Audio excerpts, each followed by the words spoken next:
В эфире информационная программа «Хаберлер». Сегодня вторник, 13 июня. В студии Нариман Тарсинова. Добрый вечер. В течение получаса наши корреспонденты расскажут последние новости о событиях в Крыму. Журналисты ведущих средств массовой информации приняли участие в первом медиафоруме «Открытый Крым своими глазами». В Ялте возродят крымско-татарский этноцентр «Дерекой». Набережную Ялту украсили арт-объекты в виде книг. В городе-курорте состоялось открытие книжных аллей.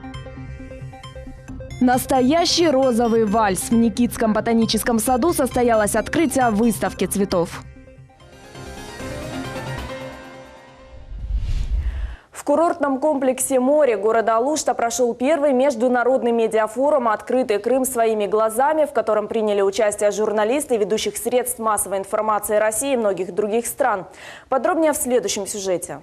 Мероприятие организовано по инициативе бизнесмена Александра Лебедева. В нем приняли участие журналисты ведущих средств массовой информации и представители международных медиасообществ. Стены пансионата приняли гостей из Италии, Германии, Франции, Великобритании, а также гости из Латинской Америки, Ближнего Востока, Индии и стран СНГ. Спикеры обсудили такие темы, как судьба Крыма в историческом, геополитическом и международном правовом контексте, экономика Крыма, проблемы и перспективы, Крым в мировом информационном и культурном пространстве. Перед участниками выступили глава Республики Крым Сергей Аксенов, директор Департамента информации и печати МИД России Мария Захарова, депутаты Государственной Думы, эксперты и политологи. Задача, хотел бы подчеркнуть, не высвечивать позитив и, так сказать, отводить взгляд от негатива. Задача предоставить возможность иностранным журналистам самим разобраться и самим описать увиденное.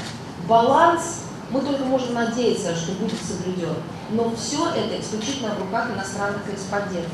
Медиафорум – это важная часть стратегии народной дипломатии, которая разрушает мифы о Крыме и прорывает информационную блокаду. Встреча дала большую возможность обсудить проблемы республики и пути их решения. Крым – открытый регион, который готов принять делегации журналистов и общественных деятелей с любой точки планеты. Лучшей возможности, чем увидеть это один раз своими глазами и составить представление о происходящих в Крыму событиях, не будет, сказал глава республики Сергей Аксенов. Многие журналисты задали вопросы спикерам о жизни крымско-татарского народа в Крыму, поинтересовались, есть ли притеснения со стороны власти и почему иностранные СМИ так часто задевают вопросы коренного населения. На самом деле здесь и пытались всегда вбить клин между народами, а крымско-татарский народ считали, что это разменная карта в политической борьбе, которая в случае чего, то есть там своей кровью, там ценой своей жизни, там будет здесь какие-то, так сказать, выступать за украинский национализм. Они ошиблись. Крымско-татарский народ мудрый, как и остальные народы, которые здесь проживают. То есть, поверьте, золото от меди отличить могут. У некоторых иностранцев за короткий срок пребывания в Крыму уже сложилось хорошее мнение и положительные впечатления, а кто-то еще не был готов поделиться результатами наблюдений. Ким Сенгупта рассказал нам о том, что часто ездит в Донецк, Луганск, и теперь он решился приехать в Крым и узнать правду о регионе. Для начала я хочу увидеть тут то, что ищу, пообщаться с разными людьми. Я хочу пообщаться не только с официальными представителями республики, но и с обычными людьми по поводу того, как проходил референдум, что он изменил в жизни крымчан и как ощущаются эти изменения. Я хочу, чтобы журналисты Латинской Америки узнали правду о регионе, чтобы понимали, какая тут экономика, и это очень просто, ведь мы, журналисты, всегда хотим знать правду, и именно поэтому мы приехали на этот форум. В продолжении форума иностранных журналистов отвезли в город Керчь и показали им, на какой стадии ведется строительство. У организаторов и у гостей в планах посетить большое количество объектов республики. Многие из них планируют пообщаться с крымско-татарским населением и сделать выводы о жизни простого народа. Крым открыт, а это значит, что наша республика готова принять гостей со всего мира, разрушить мифы и разбить стены информационной блокады на международной арене. Энвера Близиц, Всеволод Матросов, телеканал «Миллет». Арендатор земли на Айпетре в Крыму отдал участок республике. Владелец крупного участка на плато Айпетре добровольно отказался от него в пользу развития экологического заповедника, сказал депутат Госдумы Руслан Бальбек. Участок передан в распоряжение Ялтинской городадминистрации. Данный участок был получен в украинский период в аренду сроком на 49 лет. Напомним, добровольный снос на плато Айпетре, который был хаотично застроен гостиницами, кафе и торговыми точками, начался 22 мая. На сегодня демонтировано уже около 60% построек. На плато Айпетре планируется создать особо охраняемую природную территорию регионального значения. Стоит отметить, что власти Крыма в качестве компенсации предложили владельцам участки в Семиизе и Бахчисарайском районе. В Ялте возродят Крымско-Татарский культурно-этнографический центр. Такое решение было принято по итогам публичного обсуждения о реконструкции бывшего этноцентра. Дерекой по улице Киевской. Встреча крымско-татарской общественности, депутатов Горсовета, руководителей отделов и управлений администрации состоялась под руководством главы администрации города Андрея Ростенко. О планах дальнейшего развития и о сроках сдачи культурного объекта в эксплуатацию знает наш корреспондент Айша Шулакова. Это уже 4-е публичное слушание по поводу создания на территории Ялты Крымско-Татарского культурно-этнографического центра. Идея возрождения исторического памятника культуры крымских татар возникла 3 года назад у представителей общественной организации Фонда социальной поддержки «Ялыбой. Южный берег». Первый такой толчок, первое согласие.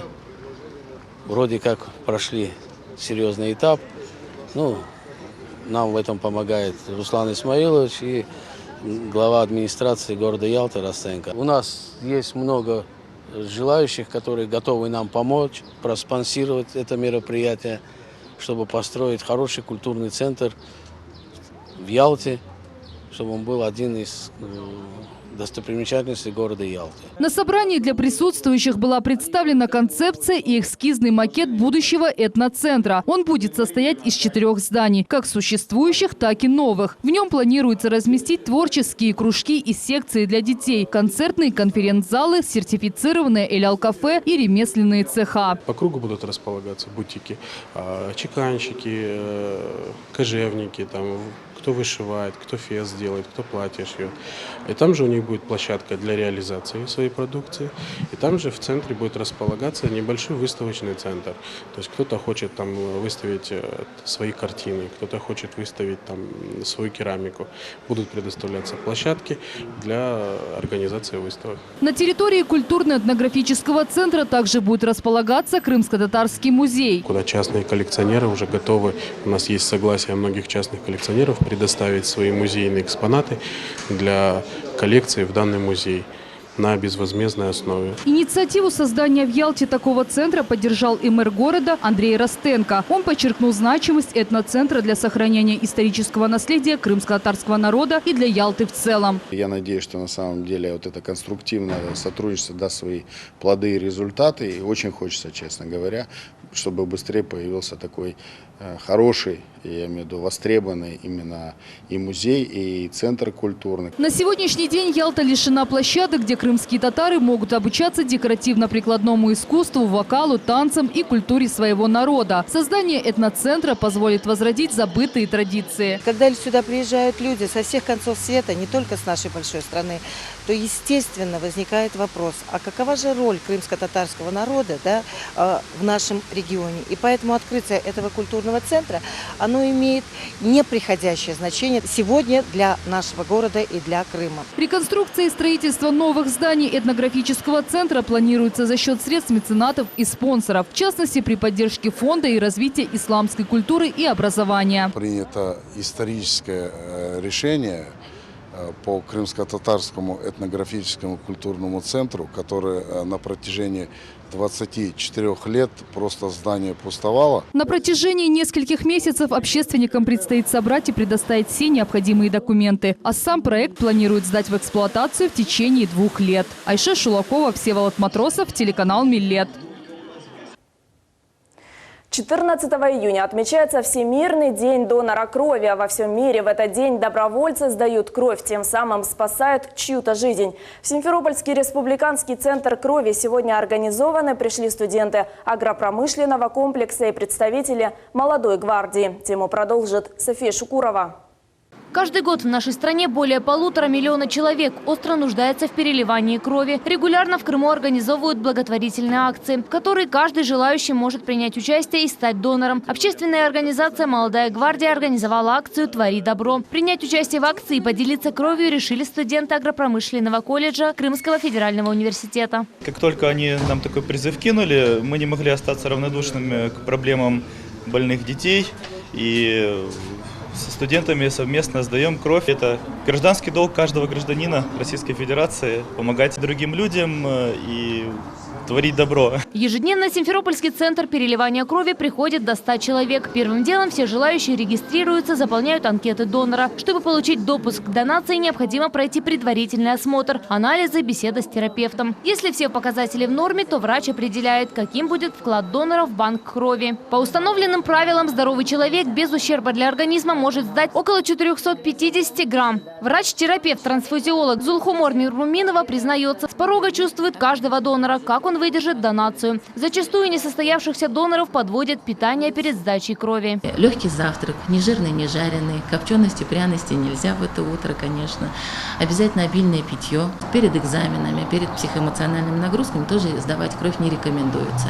Люди с хроническими заболеваниями, находящиеся на диспансерном учете, не сдают. Наш народ показывает, что в самые трудные времена и нелегкие времена показывает то, что человеческие качества нашего народа абсолютно не утрачены. И хотела поблагодарить, поздравить, пожелать всем крепкого здоровья, удачи. Один из организаторов акции «Твори добро», заместитель руководителя молодой гвардии Кирилл Потапов рассказывает, акцию по сдаче крови проводят уже в 4-й раз, и каждый раз откликается около 30 человек. Есть дети с онкологическими заболеваниями, которыми требуется помощь в виде крови.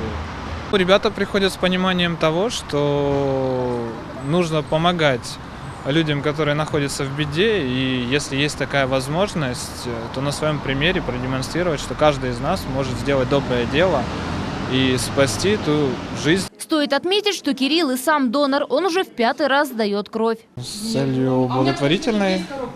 Первый раз сдавал для друга, нужно было, потом для отца знакомой.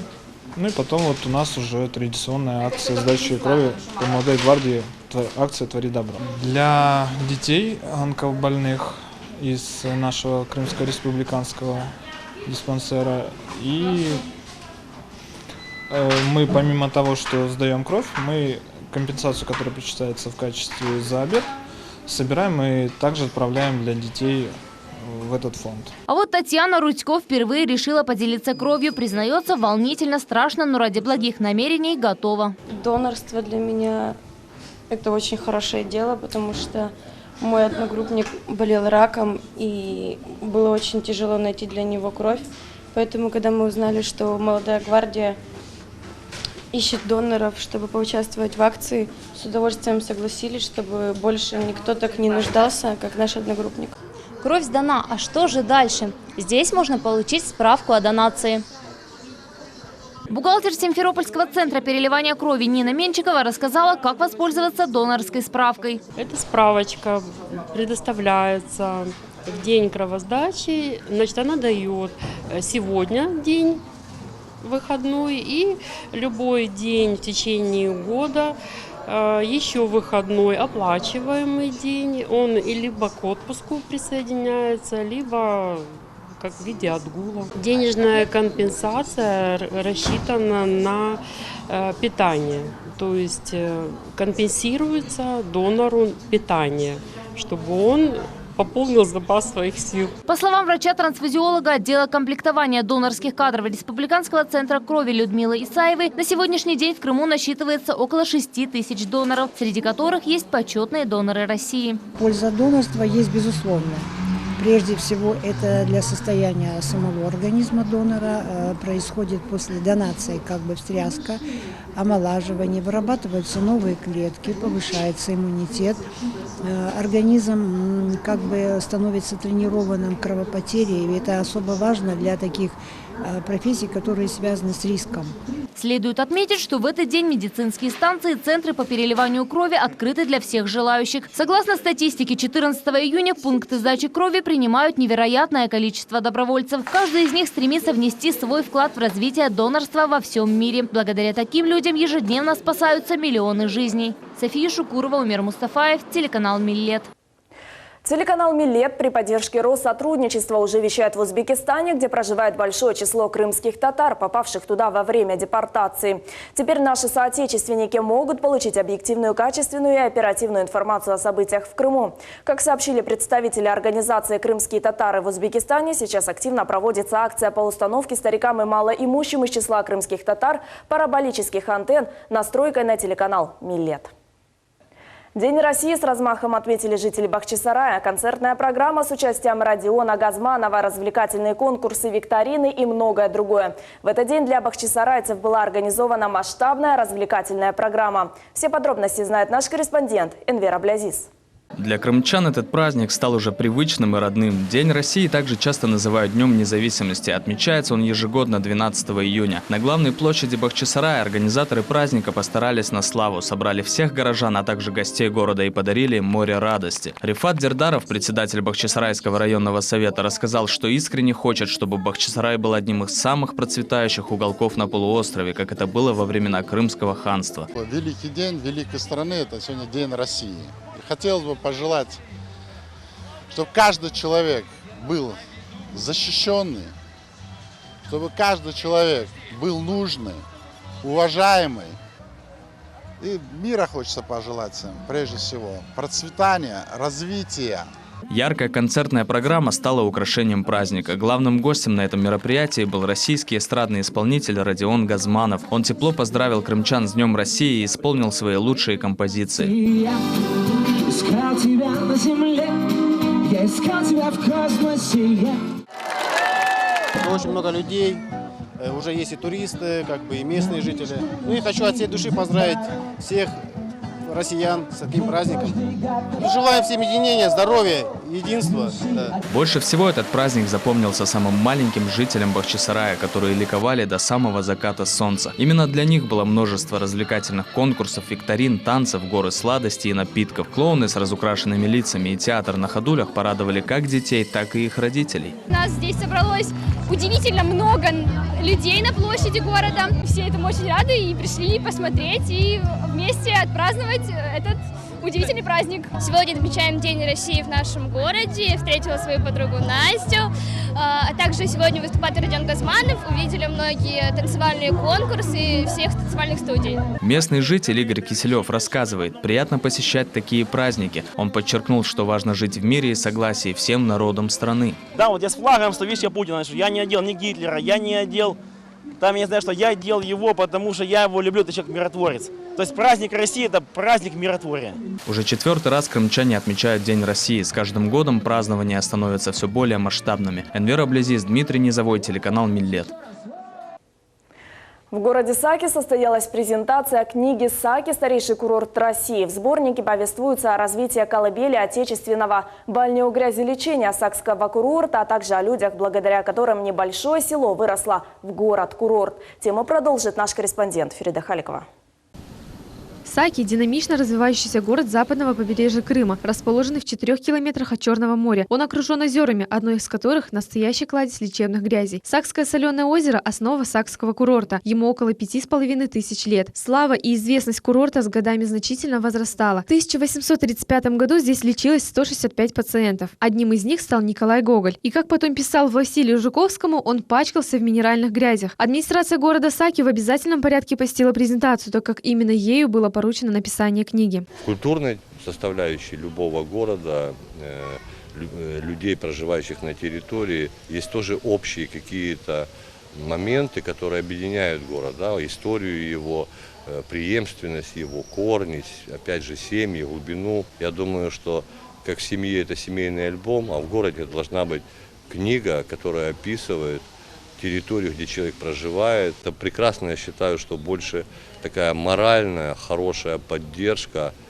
каждого жителя, что у него еще есть и книга о его любимом городе. Книга будет, во-первых, интересна сакчанам, то есть нашим жителям, которые должны гордиться с нашим городом и знать его историю. Она будет интересна туристам, которые приезжают в город отдыхать, лечиться.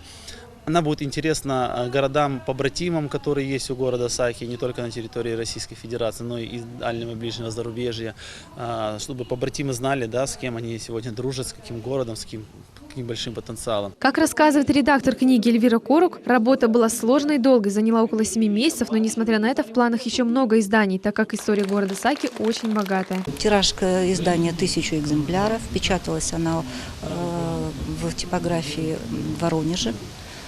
То есть это тоже нам волнение некоторое передавало, поскольку типография нам неизвестная, очень далеко, но наши партнеры справились великолепно, и мы, в принципе, довольны качеством этого издания. А основной тираж куда будет раздаваться?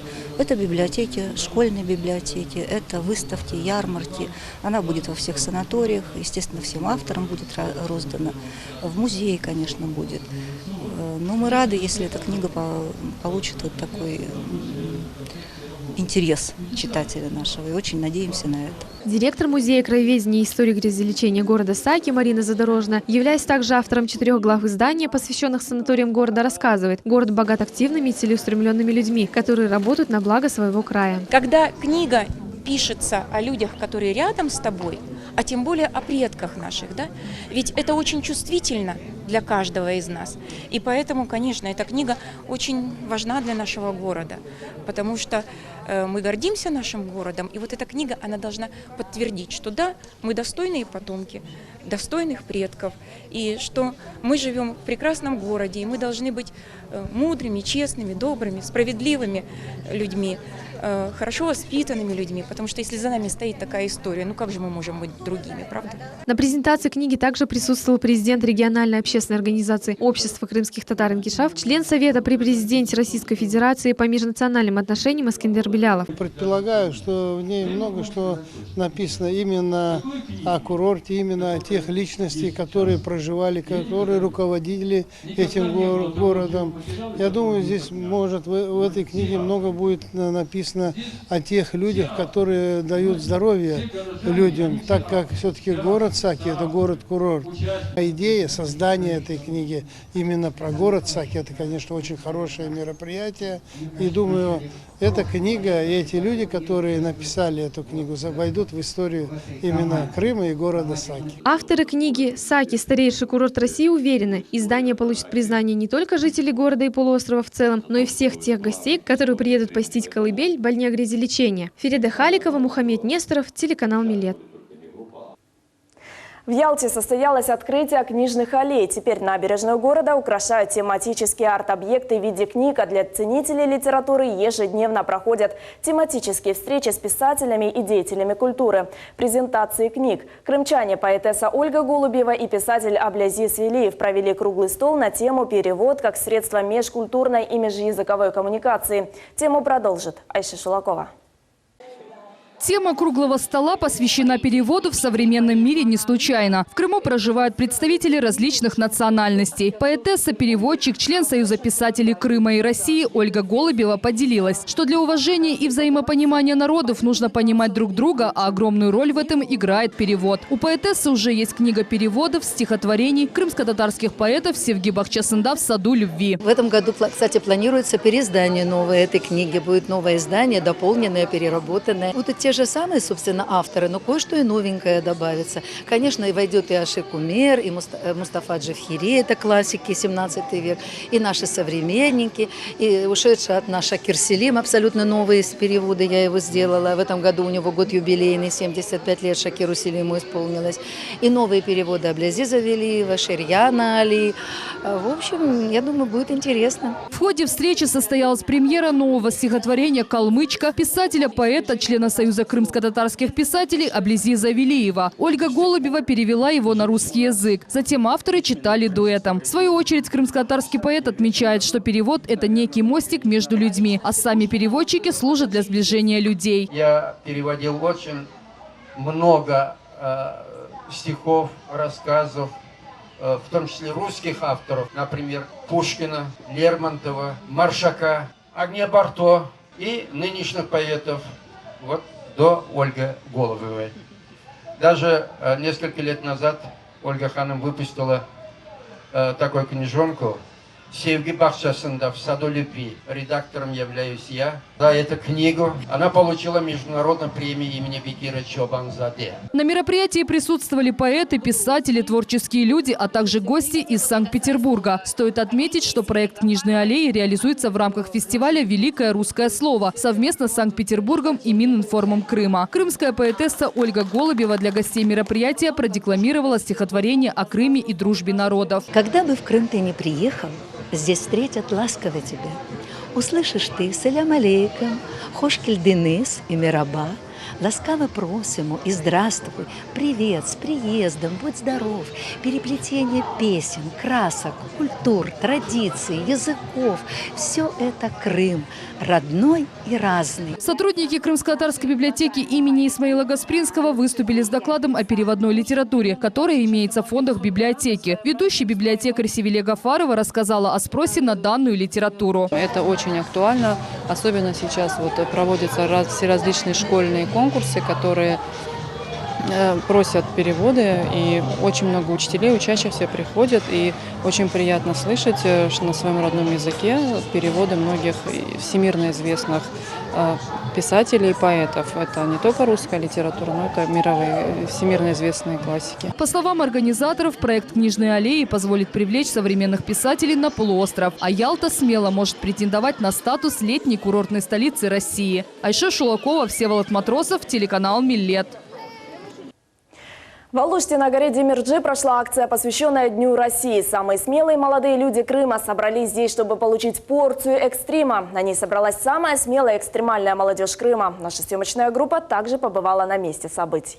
Украшение Алушты, гора Демирджи, разделенная на две части – северную и южную. Демирджи на солнце способна менять цвет, являясь горой-хамелеоном. Гора кажется словно окутанной тайной, и о ней сложно немало легенд и преданий. Руководитель спортивного клуба «Джипингтор» Владимир Ткаченко рассказывает, что, находясь на горе, тебя окутывает невероятный страх и в то же время переполняет чувство свободы. Мы находимся сейчас на одной из панорамных площадок горы Южная Демирджи.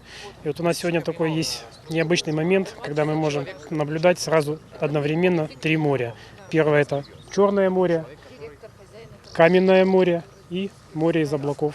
Акция также была посвящена Дню открытых дверей особо охраняемых природных территорий, который проводится в рамках Года экологии. На маршруте участвовали победители республиканского конкурса «Заповедная страна». Заместитель министра экологии и природных ресурсов Республики Крым Наталья Сологуб рассказывает, такие мероприятия помогают нынешней молодежи относиться бережнее к окружающему миру, сохранять окружающую среду. Мы с вами участники мероприятия «День открытых дверей особо охраняемых природных территорий», которое проводится в рамках Года экологии и в День России.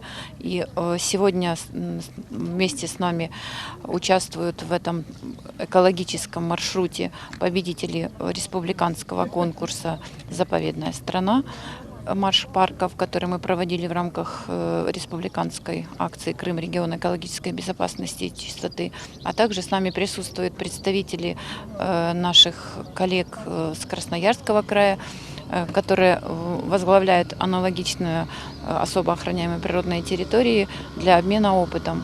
Разнообразная природа Крымского полуострова легко узнается во многих отечественных фильмах. Так, большинство эпизодов «Кавказской пленницы» снимали на горе Демирджи. Возле входа в долину привидений расположен Никулинский орех. Грецкий орех, которому около 600 лет, принимал непосредственное участие в фильме «Кавказская пленница», является самым любимым объектом всех экскурсоводов по долине привидений. Гора считается самым популярным туристическим маршрутом у приезжих. У местных туристов она также в чести. Особенно ввиду того, что каждый раз она представляет себя в новом облике. Нурия Азизова, Рамазан Аливапов, телеканал «Миллет». В Никитском ботаническом саду состоялось торжественное открытие выставки цветов «Розовый вальс», главный акцент которой был сделан на демонстрацию роз собственной селекции Никитского ботанического сада. Тему продолжит Султани Меджид. Отдельная экспозиция созданных именно в Никитском ботаническом саду роз была показана впервые в прошлом году. Композиция вызвала большой интерес, что сотрудники ботанического сада решили дать возможность гостям полюбоваться достижениями ученых и в этом году. Розы в Никитском ботаническом саду растут с момента его основания. Всего здесь насчитывается около 1000 видов этого прекрасного цветка, а на этой площадке 450 сортов. За эти 205 лет через руки специалистов сада прошло более 6000 сортов видовых форм роз. Первая коллекция роз в Никитском ботаническом саду появилась в 1812 году, а уже в 1824 году впервые в Восточной Европе и императорской России были начаты селекционные исследования вторым директором Никитского ботанического сада Николаем Гартвисом. В саду до сих пор сохранился один из сортов, созданных им. Более 100 сортов, которые украсили Южный берег и парки и других районов. Но дело в том, что один из его сортов был шедевром. Это посвящен был графине Воронцовой. Он был друг этой семьи. И, вы знаете, это очень красивая женщина была, прообраз Татьяны. И он посвятил ей вот эту свою розу. И эта роза была настолько хороша, что она вошла в розарии в лучшие розарии стран Англии, Франции, Германии.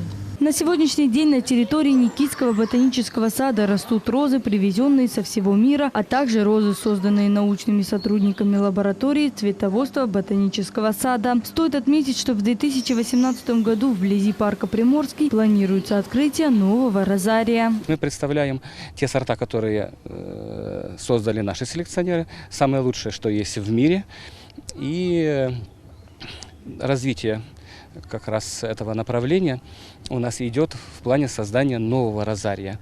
Мы работаем совместно с Российским научным фондом над этим проектом. Планируем завершить его через год. Там будет более 2000 сортов роз, собранных со всего мира. Будет показана культура, история культуры розы. Будут представлены сад ароматов, то есть специально сорта будут подобраны таким образом, чтобы положительно влиять на психоэмоциональное состояние человека. Это будет волшебный сад в России и в Европе. Мы надеемся, он будет самым лучшим. Кусты буквально усыпаны бутонами, нежные, яркие, крохотные и крупные. Они никого не оставили равнодушными. Вы знаете, мы в восторге просто. Мы каждый год сюда приезжаем, нам очень нравится. И, я даже не знаю, что сказать. Очень здорово, очень нравится. Ну вот я хотела показать девочке вот пеструю фантазию. Вот смотри, какая она. Вот мы как раз до нее дошли. А вон там дальше фокус-покус, что я тебе говорила, обещала. Вот я все показала. Мне, конечно, не все сорта нравятся, потому что роза вообще не может не нравиться. И миниатюрные розы тоже очень красивые. Нам нравится. Очень нравится. Мы только в первый раз.